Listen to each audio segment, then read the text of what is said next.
बोलो जमुना मैया की जय हो। आज के आनंद की। देखो ये जमुना जी का दर्शन है। यहाँ जमुना जी 60,000 वर्ष से तपस्या कर रही थी।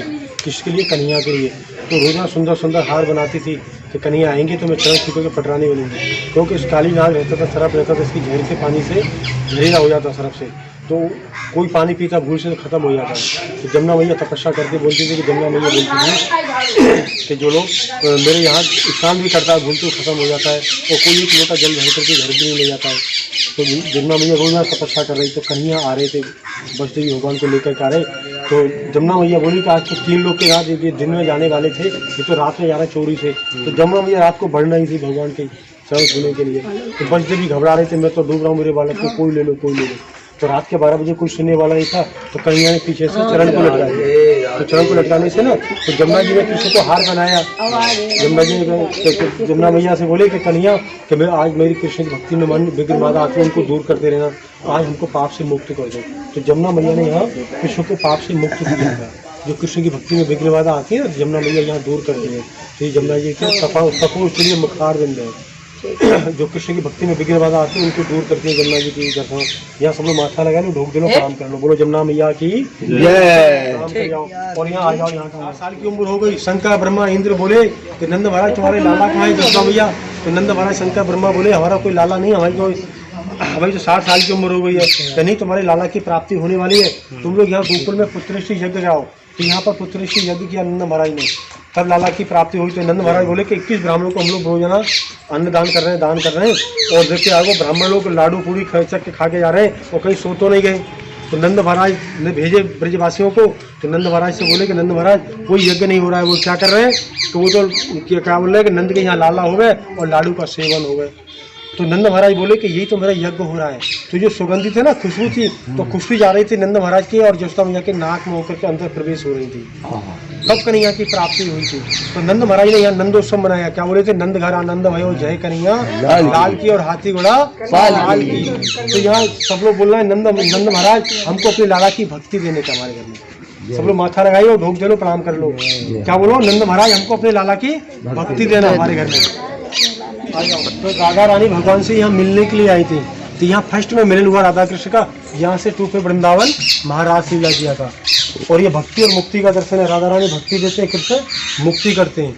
और सब लोग हाथ जोड़ो, मुख से बोलो हे दामोदर, हे कृष्ण भगवान, प्रभु हम तुम्हारे हैं और तुम हमारे हो, इसीलिए हम लोग आए हैं 84 कोस ब्रजमंडल दर्शन के लिए आए हुए हैं। जाने से अनजाने से कोई पाप दोष बना है उनको दूर करना। बोलो नंद महाराज की जय, राधा कृष्ण भगवान की जय। तो सब लोग यहाँ माथा लगाओ। तो प्रभु हमारे घर में कृष्ण भक्ति देना, सुख शांति देना। जय श्री राम। और 84 को यात्रा पूरी करियो कन्हैया गोकुल वाले, जमबंधन भवबंधन से मुक्त करना। और ये जसोदा मैया की मनोकामना की जगह, दीपदान की जगह। यहाँ जसोदा मैया रोजाना दीपदान जलाने के लिए आती थी कि हमारे लाला की वंश की वृद्धि हो जाए। बड़ी उपन्ना करी, आराधना करी, अर्चना करी। तो ये विष्णु जी का अष्टकमल है, आपने सुना है, देखा नहीं है। ये विष्णु जी का अष्टकमल है और ये गणेश जी का शक्ति चिन्ह है। तो ये जसोदा मैया की मन्नत की जगह, जो लोग यहाँ से मनोकामना मांगते, भक्ति मुक्ति सुख शांति, तो 1 साल के अंदर यहाँ से पूर्ण होती है। सब लोग माथा लगाया, ढोक दिया, प्रणाम करे आओ और आ जाओ, यहाँ आ जाओ।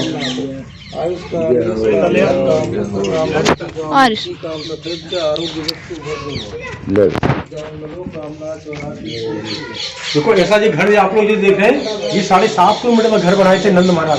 7.5 किलोमीटर। 9 लाख गैया यहाँ बास करती थी, तब भी कन्हैया माखन चोरी करते थे, मिट्टी खाते थे। तो जसोदा मैया के पास में गोपी लोग शिकायत लेकर के आती कि अरे लाला हम लोग गोकुल के राजा हैं, बड़े स्टोन हैं, और तू गोपी घर में छोटे छोटे घर में जाकर के चोरी करता है, और किसी दिन पकड़ा गया तो हमारी नाक को कटवा देगा।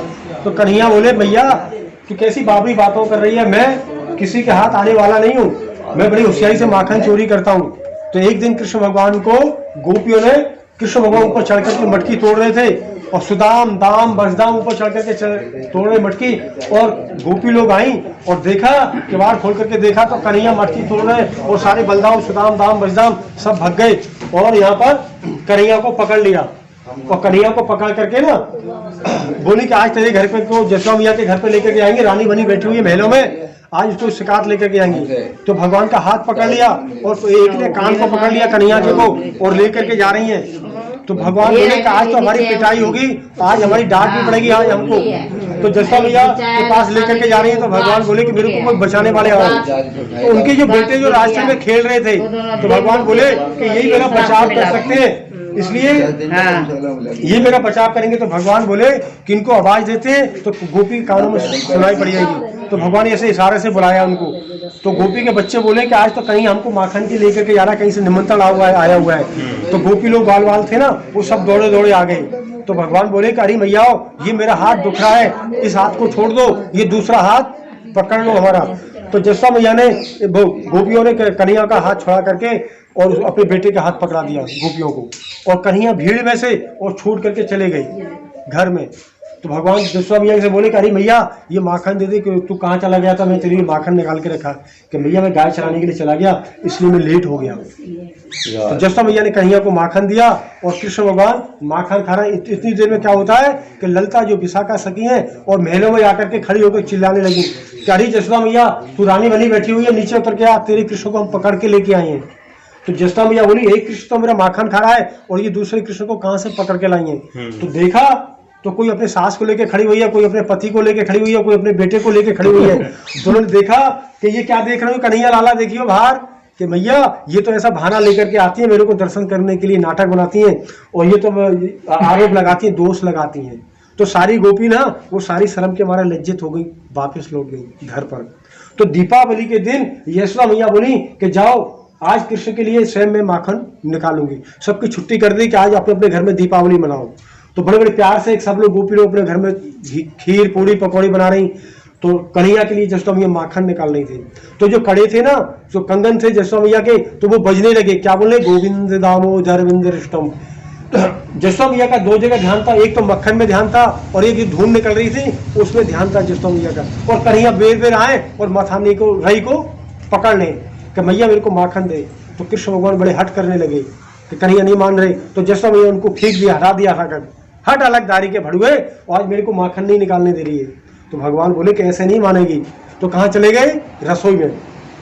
तो रसोई में पत्थर था, लोड़ी, तो जो मिर्ची पीसते ना साबुत मिर्ची, तो उस लोड़ी को भगवान उठा करके लेकर के आए। और जसोदा मैया का ध्यान नीचे में लगा हुआ था माखन निकालने में, और ऐसी जोर की मटकी मारी, मटकी में लोड़ी मारी और मटकी से टूट गई और मटकी आवाज कर गई। तो जब कन्हैया बोले कि आज तो हमारी पिटाई भी होगी, आज हमको डांट भी पड़ेगी। तो जसोदा मैया बोली आज तेरे भड़ुआ मेरे गोपी सास के हाथ की मटकी थी, इसको तूने तोड़ दिया है, आज मैं तेरे को ओखली में बांध करके रखूंगी। तो जसोदा मैया भगवान को बांधने का प्रयास करने लगे ना, तो कितनी रस्सी कम पड़ रही थी, 2 अंगुल रस्सी, 2 अंगुल रस्सी कम पड़ रही। तो भगवान बोले कि अरे मैया तू मेरे को प्रेम से नहीं बांध रही, तो गुस्सा से बांध रही है। तो जसोदा मैया बोली नहीं लाला मैं तेरे को प्रेम से तो बंधन कर रही हूँ। तो भगवान बोले कि ये बता तेरे जो आंख से आंसू जो निकल रहे ये तो क्रोध के आंसू निकल रहे, गुस्से के। तो जसोदा मैया क्या बोली कि नहीं लाला ये तो मेरे भक्ति के आंसू हैं। क्रोध के आंसू अलग होता है और भक्ति का आंसू अलग होता है। तो जो भक्ति का आंसू होता है ना, सुन लो ध्यान से, वो ठंडा निकलता है और क्रोध का आंसू गर्म निकलता है। इनकी साड़े अलग अलग होती है। जो भक्ति के आंसू होते हैं ना, वो इधर से निकलते ठंडे निकलते हैं, और क्रोध के आंसू इधर से निकलते, सारी इंद्रियां गर्म होकर के हीट मान करके तब निकलते। क्रोध के आंसू एकदम डायरेक्ट निकलते गर्म। तो भगवान बोले कि मैया मैं इतनी रस्सी से नहीं बनूंगा, केवल मैं तो प्रेम डोरी से बनूंगा। 9.5 लाख गाय की रस्सी लाए और 2 अंगुल रस्सी कम पड़ी। तो भगवान बोले कि कलयुग करने में बड़े बड़े पापी लोग, राक्षस लोग आएंगे, जो लोग आदान प्रदान को समझ जाएगा तो जीवन में कमी अड़चन नहीं आने दूंगा। आदान प्रदान का मतलब समझ रहे हो, लेना और देना। तो भगवान बोले कलयुग के अंदर में लेते टाइम में बड़ी खुशी लगेगी और देते टाइम में थोड़ा दुख पैदा होगा। इसी के माध्यम से, कारण से और आपस में झगड़ा विवाद हो जाएगा। और भगवान बोले जिसका जो लेन देन सही रहेगा तो जीवन में कमी अड़चन नहीं आने दूंगा। और फिर किसको दोष देते हैं पता है, कन्हैया गोविंद को देते हैं कि गोविंद हमारा ये काम नहीं कर रहे हो। अरे नियत सावधान तो मंजिल आसान हो जाती है। तो भगवान को फिर दोष देते हैं। तो भगवान बोले कि मैया मैं इतनी रस्सी से नहीं बनूंगा, केवल मैं तो प्रेम डोरी से बनूंगा। तो जसोदा मैया बोली प्रेम डोरी कहाँ से लाए कि दूध चलाने वाली रस्सी लेकर के आओ। तो जसोदा मैया रस्सी लेकर के आई और अपने बाल बांधने वाली रस्सी, वो रस्सी कौन सी थी कि आप लोग जो बाल काटते हैं वो बाल टूट जाते हैं, तो पहले अपनी माता बहनें अपने हाथ से बढ़ करके रस्सियां बना देती थी, तो उनको बालों को रस्सियों से बांधती थी। और राधा जी का लहंगे का नारा लेकर के आओ तब हमको बंधन करो। तो सुबह से लेकर के 4 बज गए और दीपावली का दिन था और जसवा मैया बोली कि नंद महाराज आएंगे, हमको चिल्लाएंगे, डांटेंगे, सबके यहाँ खीर पूरी बननी है और बड़े बड़े आइटम बनने हैं। तो जसवा मैया कन्हैया को इसी ओखली में भगवान को बांध करके चली गई। तो ये कुबेर के 2 पुत्र थे, नल कुंवर मणिग्रीव, तो इनके पास में बहुत बड़ा धन था, तो इनको अहंकार आ गया। तो ये जमुना जी में नग्न स्नान कर रही, तो नारद जी इनको साथ दे, अरे मूर्खों, मैं तुम्हारी ऐसी वस्तु कर देता हूँ, तुमको कभी कपड़े पहनने की जरूरत नहीं पड़ेगी। तो कितनी भी बरसात आ जाए और कितनी भी ठंडी पड़ने लगे और कितनी भी गर्मी पड़ने लगे, तो तुमको वस्त्र पहनने की जरूरत नहीं पड़ेगी। तो ये क्या बोलते थे सुबह उठ करके, हे नंद के लाला आओ, हमारा उद्धार करो, आपने पूतना, बकासुर, तृणावत राक्षसों का तो उद्धार कर दिया, हमारा भी उद्धार करो। तो कन्हैया बोले कि आज दीपावली का दिन है, इनका भी उद्धार कर देते हैं। तो कन्हैया इस ओखली को पीछे खींच करके ले गई, तो जो पेड़ों में तो ओखली अटक गई और कन्हैया तो निकल गए, तो पेड़ों में ओखली अटकने से पेड़ गिर गए। तो जब पेड़ गिरने से शंकर, ब्रह्मा, इंद्र सब लोग घबरा गए कि आज तो नंद के लाला के ऊपर पेड़ भी गिर गए। तो नंद महाराज जसवा मैया को आवाज आई कानों में, तो जाओ रे ब्रजवासियों, देख करके आओ कहीं मेरे लाला के ऊपर पेड़ तो नहीं गिर गई। तब ये नंद महाराज जसवा मैया ने यहाँ आकर के पंचायत किया, मीटिंग किया कि नंद महाराज बोले कि मेरे लाला यहाँ सुखी नहीं है, क्योंकि रोजाना पूतना, बकासुर, राक्षस आ रहे हैं, पूतना, बकासुर आ रहे हैं, और आज ये पेड़ भी गिर गए नंद महाराज के आंगन में। तो नंद महाराज बोले कि अब हम गोकुल में को छोड़ देते हैं। तो बलराम जी बोले हमारे 7 किलोमीटर में घर है, 9 लाख गैया है, इनको क्या करेंगे। तो नंद महाराज बोले कि मेरे लाला यहाँ सुखी नहीं है, तो हमारा रहना बेकार है यहाँ से। तो नंद महाराज बोले एक एक ब्राह्मणों को बुलाओ और एक एक गऊ दान करो और एक एक बोरा अन्न का दान दो, तो ये मेरे लाला के नाम से भजन करेंगे। और गऊ की कृपा से एक एक गाय लो, एक एक अन्न दान लो और गाय की सेवा करो और मेरे नाम से लाला का भजन करो कि ऐसा संकट नहीं आवे। तब शंकर ब्रह्मा जी को मालूम पड़ी कि कन्हैया के ऊपर लाला बच गो। तो शंकर ब्रह्मा जी ने कृष्ण के ऊपर फूलों का वर्षा करी कि आज तो नंद के लाला का दर्शन भी हो गया। तब यह शंकर ब्रह्मा जी ने कन्हैया के चरणों में 3 दिन और 3 रात नाक रगड़ी थी। ऐसे घर में बोल देते हैं हम तुम्हारी नाक तोड़ देंगे, नाक रगड़ देंगे, तुम लोग यहाँ नाक रगड़ दोगे तो कहीं संसार में नाक रगड़ने की जरूरत नहीं पड़ेगी। और ये जल है ना, ये जल थोड़ा आंख में लगाना है, क्या बोले, नमामि स्वयं सच्चिदानंद रूपम, ये हमारी दृष्टि को शुद्ध करना। और जब तक दृष्टि शुद्ध नहीं है तो लाला की प्राप्ति नहीं होगी। भागवतम कृष्णा और गोकुलम कृष्णा, गोकुल में भी कृष्ण विराज थे और भागवत में भी कृष्ण विराज थे। यहाँ आने से 2 फल मिलता है। जो लोग ब्रजमंडल परिक्रमा करते हैं तो उनकी यहाँ पे साक्षी होती है, कहते हैं गुरु बिन ज्ञान नहीं मिलता है और माता बगैर जन्म नहीं मिलता है और साक्षी में तीरथ अधूरी होती है। तो यह माथा लगाना है कि बोलना है कि हे प्रभु हमारा अहंकार नष्ट करना। और यह चरणों में नाक रगड़नी है कि प्रभु हम तुम्हारे चरणों में नाक रगड़ते, कहीं हमको नाक रगड़ने की जरूरत नहीं पड़े। और ये जल थोड़ा आंख में लगाना है कि प्रभु हमारी दिव्य दृष्टि को शुद्ध करना। और जब तक दृष्टि शुद्ध नहीं है तो कन्हैया की प्राप्ति नहीं है। और सब लोग हाथ जोड़ो, मुख से बोले हे गोकुल वाले, हे कन्हैया भक्ति के लिए जरूर आना, हमारी अर्जियों को मंजूर करना, हमारे घर में कृष्ण भक्ति देना और सुख शांति देना। और सब लोग ऊपर हाथ करो और थोड़ा हर्ष मनाओ, यहाँ गोकुल में आ गया। एक बार हंसो थोड़ा, या हंसी खुशी, तो घर पे भी हंसी खुशी। इधर से आओ, सब लोग 4 परिक्रमा करो। क्या बोला है, भागवतम कृष्णा गोकुलम कृष्णा। हाँ, ढोक दे के भागवतम कृष्णा गोकुलम की टाइम में जसवा मैया कन्हैया को गोपी लोग, सारे गोपी लोग यहाँ लेकर जाए कन्हैया को, यहाँ पूजन किया। शंकराचार्य आए तो यहाँ कृष्ण बलराम का नामकरण किया गया। जसवा मैया इसका जो पानी है इसमें जल है, तो यहाँ से भगवान ने स्नान करती थी। जसवा मैया फलुआ वगैरह धोती थी, वस्त्र धोते थे।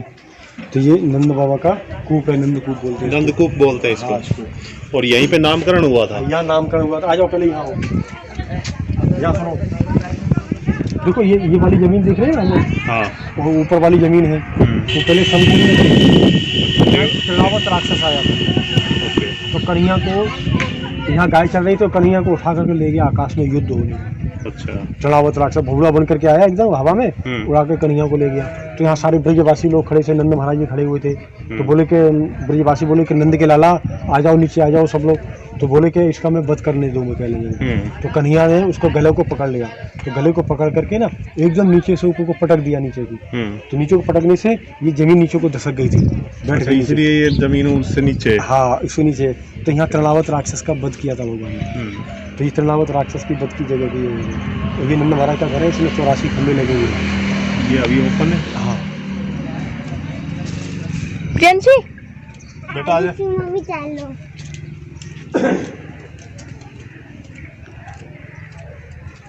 और यहाँ पीछे पूतना का वध किया था, पूतना का। यहाँ से तो मौसी का रूप धारण करके ना पूतना आई थी घर में, तो बोली कि तू मामा की है, मैं फूफी की हूँ, और तू जो जसोदा मैया थी कि पूतना बोली कि तुम काम कर लो और मैं लाला को खिला लेती हूँ, कन्हैया को गोंद को। तो मानी कि तू खिला ले लाला को। तो वहाँ से कन्हैया को लेकर के गोदी में लेकर के उड़ करके वहाँ से आई, ऐसे उड़ करके आकर के जाकर के सीधे वहाँ जाकर के गई। सामने जो पेड़ दिख रहे हैं, हाँ जो पेड़ दिख रहे हैं, वहाँ पे पूतना का वध किया। वहाँ पर पूतना का वध किया। तो तृणावत वो पूतना राक्षस थी, वो कन्हैया को बिठाल करके दूध पिला रही थी। तो भगवान ने उसको प्राण को खींच लिया। तो बोली अरे पुत्र मेरे को प्राण मत खींचो। तो भगवान ने उसको प्राण को खींच करके मोक्ष कर दिया, क्योंकि राक्षसों को ज्ञान नहीं होता है। तो भगवान बोले कि तेरा राक्षस योनि है और तेरे को ज्ञान दूसरे जन्म में मिलेगा, तो दूसरा जन्म मनुष्य करेगी, तब तेरा कल्याण होगा। तो भगवान उसको 5 किलोमीटर की लंबाई में खींचा गया था। अच्छा। आज भी खार बना हुआ है, पूतना खार बोलते हैं इसको। ये सारा खार बना गड्ढा नाला था, जैसे पूतना मार महावन आई, सब सखियों ने मंगल गाई। तो कार्तिक के महीने दीपावली के बाद में छठ आता है, तो छठ में यहाँ पूतना को भी जलाया जाता है। छठ वाले दिन, हर छठ दिन हर साल में कार्तिक में छठ वाले दिन यहाँ पूतना का भी वध किया जाता है। अच्छा। तब ब्रजवासियों ने मंगल गाए थे कि पूतना मार महावन आई, सब सखियों ने मंगल गाए कि आज राक्षसनी का वध कर दिया। और यहाँ पर एक सक्टासुर नाम का राक्षस आया हुआ था। अच्छा। तो गायों मिल करके, तो भगवान गाय चरा रही थी, तो कन्हैया के गायों में टच करने लगा, मारने लगा आपस में गायों को। तो कन्हैया देख रहे थे कि ये अजीब कोई आया हुआ है सक्टासुर। तो भगवान ने जाकर के उनका भी वहाँ पर वध किया। सक्टासुर का वध करने के बाद में यहाँ पूतना का वध किया।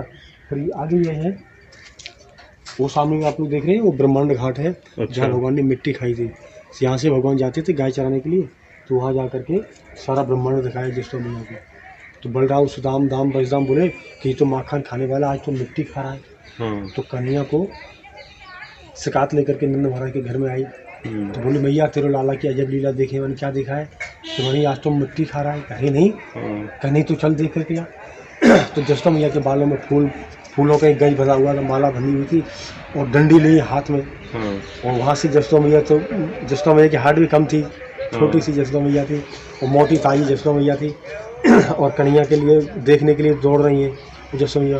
तो वो फूल भी झड़ के कन्हैया के और जसोदा मैया के चरणों में गिर रहे थे। अच्छा। कि आज मैं फूल जो जसोदा मैया के बालों की योग्यता में नहीं हूँ, आज तो मैं कन्हैया के चरणों में और जसोदा मैया के चरणों में गिर रही थी। तो जसोदा मैया दौड़ी वहाँ गई, तो देखा तो कन्हैया छुप करके मिट्टी खा रहा है।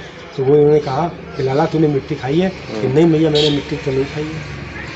तो ये तो कह रहे द्वार वाली, ये तो झूठा दोष लगा रहे, आरोप लगा रहे मेरे लिए कि मैंने मिट्टी नहीं खाई है। तो बलराम जी बोले कि भैया इसको मुख को फड़वाओ करें कि तूने मिट्टी खाई, मुँह फाड़। कृष्ण भगवान ऐसा मना कर रहे। तो बलराम जी बोले कि नहीं इसको मौका, तूने कहा मिट्टी तो खाई, झूठ बोल रहा है कि नहीं मैंने मिट्टी नहीं खाई है, ऐसा बोल रहे। तो जैसा मुझे डांट के पड़ी, तो मुँह फाड़ता नहीं फाड़ रहा है, मुँह खोल रहे, तो ऐसा कर जसोदा मैया चिंता में पड़ गई। क्या देख रही है जसोदा मैया? मुख में कन्हैया के में पृथ्वी, वायु, सारा ब्रह्मांड और 84 कोष का महल देख रही है जसोदा मैया। 84 कोष ब्रह्मंडल देख रही है, और कन्हैया देख रहे हैं माखन खाते हुए देख रहे हैं। तो जसोदा मैया चिंता में पड़ गई कि मेरा लाला क्या है, ये तो कभी माखन चोरी कर रहा है, ये मिट्टी खा रहा है। तो जसोदा मैया चिंता में पड़ गई। तो शंकर भगवान ये आकर के वहाँ जाकर के भूमि रमारे थे, तपस्या कर रहे थे। तो उनको भगा दिया गया कि तुम्हारे सांप बिच्छू लड़की में मेरा लाला डर जाएगा। तो वहाँ जसोदा मैया ने भगा दिया कन्हैया को। तो जसोदा मैया बोली कि ले अपनी भिक्षा ले जा, हीरे मोती जवाहरात ले जा, अन्न ले जा, इस थाल में सजा करके दे रही। तो जसोदा मैया से भगवान बोले कि नहीं चाहिए धन और नहीं चाहिए तेरी मूंगा मोती है, और अपने लाल के दर्शन करा दे, कैलाशी से मेरी आया। तो वो जो भगा दिया गया, उनको धन की जरूरत नहीं। जसोदा मैया क्या बोली, मेरे छोटा सा लाला है, तेरी रुंडों की माला पड़ी हुई है, सांप बिच्छू लटके हुए हैं, तो मेरा लाला डर जाएगा। तो उनको उन्होंने भगा दिया गया। तो वहाँ जाकर के तपस्या करो। तो सारी ब्रजवासी सब लोग बोले कि वो जो वहाँ पर जाओ, शंकर भगवान आए हुए, वो तुम्हारी चिंता दूर करेंगे। तो वहाँ जाकर के जस्टा मैया है कि चिंता दूर हुई थी। तो वहाँ चिंतारण घाट है। चिंतारण घाट। हाँ, अच्छा। वो यमुना जी के तट पर बना हुआ है। ब्रह्मांड घाट भी यमुना जी के तट पर है और ये स्थान है। तो अभी खुला है वो? हाँ हाँ, वो खुला हुआ है। बोलो कृष्ण बलराम की जय हो। हाँ। तो राधा रानी भगवान से यहाँ मिलने के लिए आई थी। तो यहाँ फर्स्ट में मिलन हुआ राधा कृष्ण का। यहाँ से टूपे वृंदावन महाराज लीला किया था। और ये भक्ति और मुक्ति का दर्शन है। राधा रानी भक्ति देते हैं, कृष्ण मुक्ति करते हैं। और सब लोग हाथ जोड़ो, मुख से बोला हे दामोदर, हे कृष्ण भगवान, प्रभु हम तुम्हारे हैं और तुम हमारे हो, इसीलिए हम लोग आए हैं 84 कोस ब्रजमंडल दर्शन के लिए आए हुए हैं। जाने से अनजाने से कोई पाप दोष बना है उनको दूर करना। बोलो नंद महाराज की जय, राधा कृष्ण भगवान की जय। तो सब लोग यहाँ माथा लगाओ तो प्रभु हमारे घर में कृष्ण भक्ति देना, सुख शांति देना। जय श्री राम। और 84 को यात्रा पूरी करियो कन्हैया गोकुल वाले, जमबंधन भवबंधन से मुक्त करना।